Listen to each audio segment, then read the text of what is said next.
Now, counter-terrorism coppers are investigating the explosion of an ultra-low emission zone camera in southeast London amid suspicions it was caused by a homemade bomb. In a video posted on social media after the blast, a man was heard saying ULEZ camera's been dismantled, blown the van in half, shrapnel everywhere, broke the fence. It's like a World War II explosion's just gone off. And here, in footage not seen, you can see forensic-style officers at the scene, almost similar to something seen in Salisbury those many years ago. You can just see there, this is taken by a gentleman I spoke to earlier, a guy called Danny. He's a black cab driver. He lives about 50 yards away from this site. It exploded last night about 7 p.m. You can see there, that's the camera. The ULEZ camera's been taken down. You can see clearly it's been cut down. It then fell onto its side. We believe, I spoke with Danny earlier, this happened sometime between 4:30 yesterday when it got dark, and then it exploded shortly after 7 p.m. Now, the police are treating this as an explosion caused by a third-party improvised explosive device. But Danny, who's filmed it and been up close, he lives there. He was the first on the scene. He said it rocked the area. Everyone's house rocked. They thought their borders had blown up. He's putting a very different spin on this. Now, joining me now to discuss this is Reform UK Mayoral Candidate Howard Cox. Howard, ULEZ cameras are always in the news at the moment. This one in particular, though, is grabbing the headlines. So talk us through what we think may have happened if it wasn't a bomb, which is what the police are saying. Well, it's a worrying development if it is a bomb. You know, I'm not surprised it's got to this level, I'm afraid. The anger out there is very palpable. There's frustration it's gone berserk. And the important thing to understand is people just can't take any more of this. Normal, law-abiding people are actually getting involved in chopping these things down. And I understand from this one, this camera was already chopped down. You mentioned it in your preamble just now. And, you know, we've had a lot of rain recently, and I think the rain's got into some of the workings, the transformer at the bottom of it and the electrical connection, I think, short-circuited, it exploded. But we're waiting for the results. The police are still there combing the ground on their hands and knees with their fingernails. Yeah, they are, and Danny said to me that they are literally putting like bits of paper on the road where each piece of shrapnel fell. It's like something out of a movie. A huge amount of resource, Howard, being deployed for what looks like it may have just been a simple short circuit and an explosion. But to be fair, there was significant damage. Danny told me some of the shrapnel punched holes through van doors the size of a fist. So nobody was hurt.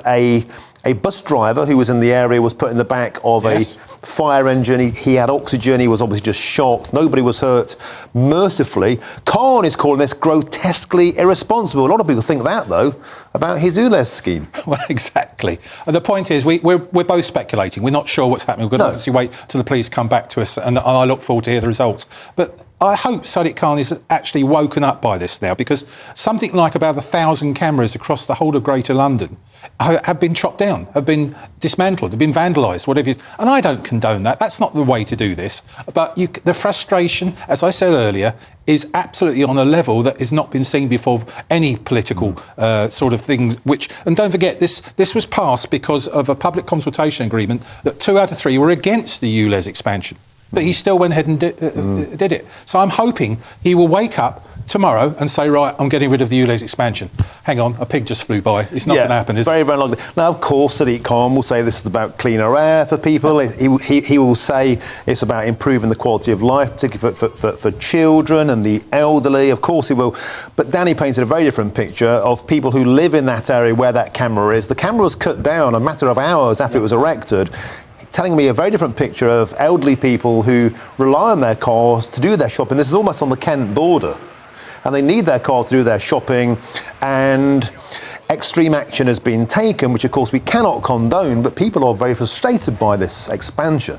Well, the Transport for London, his own Transport for London, have told him that the expansion of ULEZ into Greater London will not make any difference to the air we breathe, but he's still gone ahead with it. This is a pure cash grab, and it impacts on low-income families, small businesses, sole traders. That's what's happening. You're saying about the elderly. You're absolutely right. We need our cars, and these people can't afford to buy electric vehicles, expensive electric vehicles, and the scrappage scheme isn't even working either. And there's no sign of this backing down in terms of Sadiq Khan doing a U-turn. I don't suppose he can. but the Conservative candidate for London Mayor, Susan Hall, says she will get rid of the expansion. You're standing as London Mayor. What's your plan? My plan is to get rid of ULEZ right across the whole of London, not just in the expansion side. Get rid of it. Look, most of London now London is in the top 25% of the cleanest cities in the world. We do not need to do this.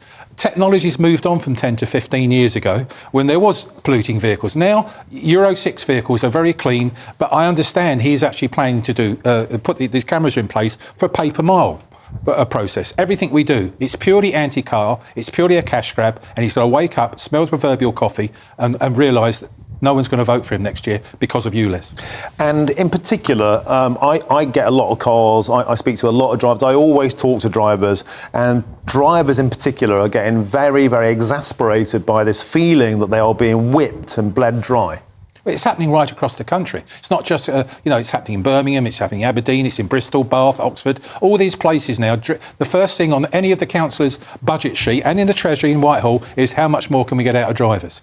They're an easy cash cow target. I'm afraid we've got to stand. There are 37 million drivers in this country and they vote. And woe betide both of these, both Labour and the Conservatives, if they don't listen to drivers. Watch this space. Howard Cox, thank you, the mayoral candidate for the Reform Party.